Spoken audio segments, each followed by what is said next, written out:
الرحمن علم القرآن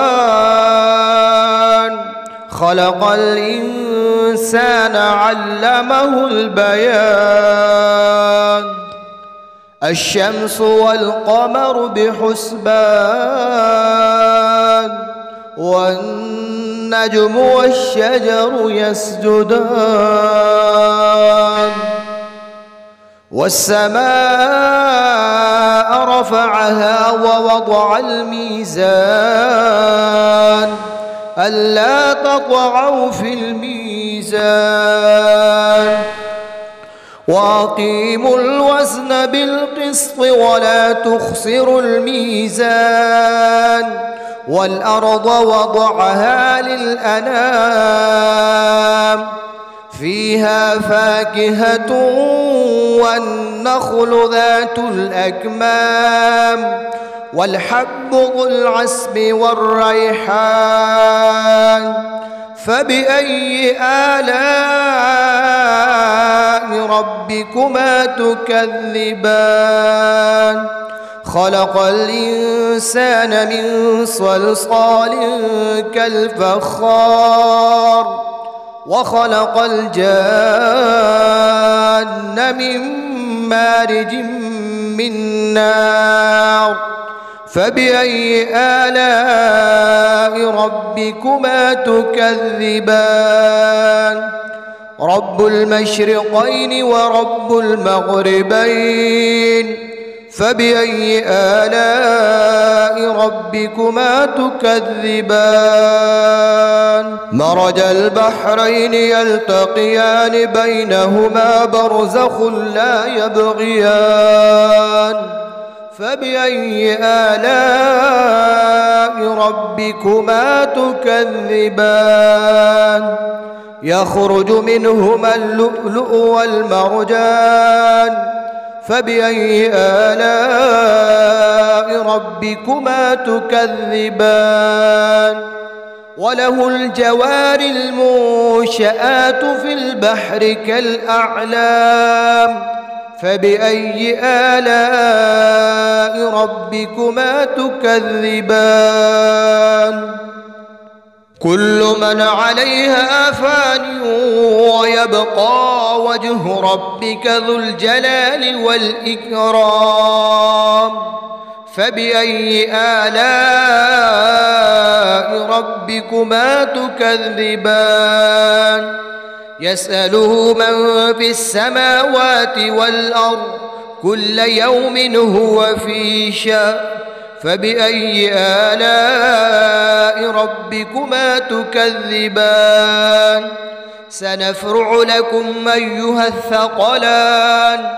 فبأي آلاء ربكما تكذبان يا معشر الجن والإنس إن استطعتم أن تنفضوا من أقطار السماوات والأرض فانفضوا لا تنفضون إلا بسلطان فبأي آلاء ربكما تكذبان يرسل عليكما شواظ من نار ونحاس فلا تنتصران فبأي آلاء ربكما تكذبان فإذا انشقت السماء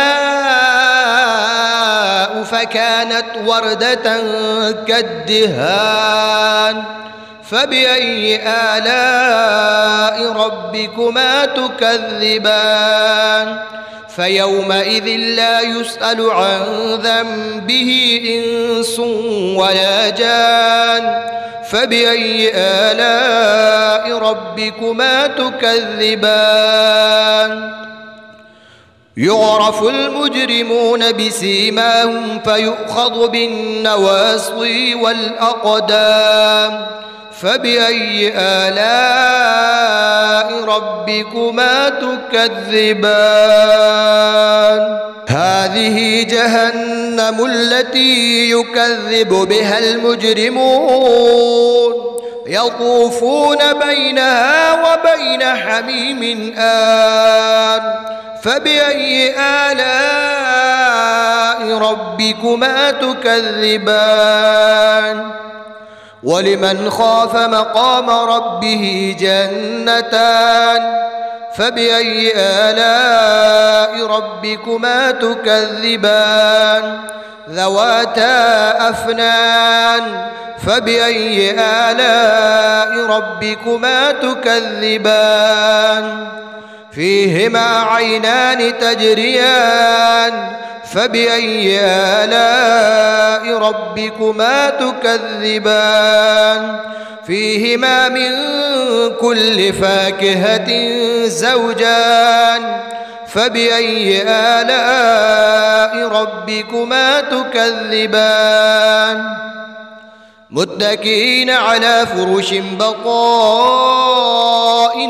من استبرق وجنى الجنتين دان فبأي آلاء ربكما تكذبان فيهن قاصرات الطرف لم يطمثهن إنس قبلهم ولا جان فبأي آلاء ربكما تكذبان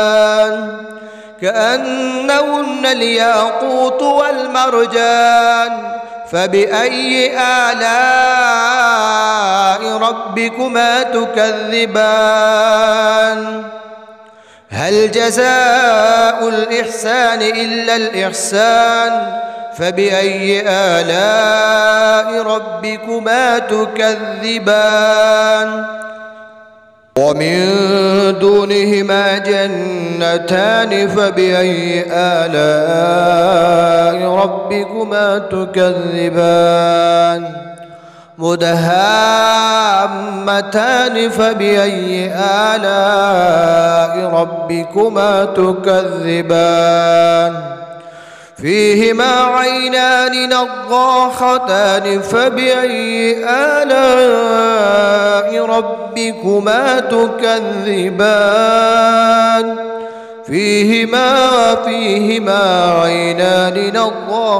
فيهما عينان نضاختان فبأي آلاء ربكما تكذبان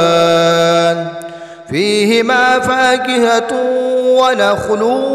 ورمان فبأي آلاء ربكما تكذبان فيهن خيرات حسان فبأي آلاء ربكما تكذبان حور مقصورات في الخيام فبأي آلاء ربكما تكذبان لم يطمثهن إنس قبلهم ولا جان فبأي آلاء ربكما تكذبان متكئين على رفرف خضر وعبقري حسان فبأي آلاء ربكما تكذبان تبارك اسم ربك ذي الجلال والإكرام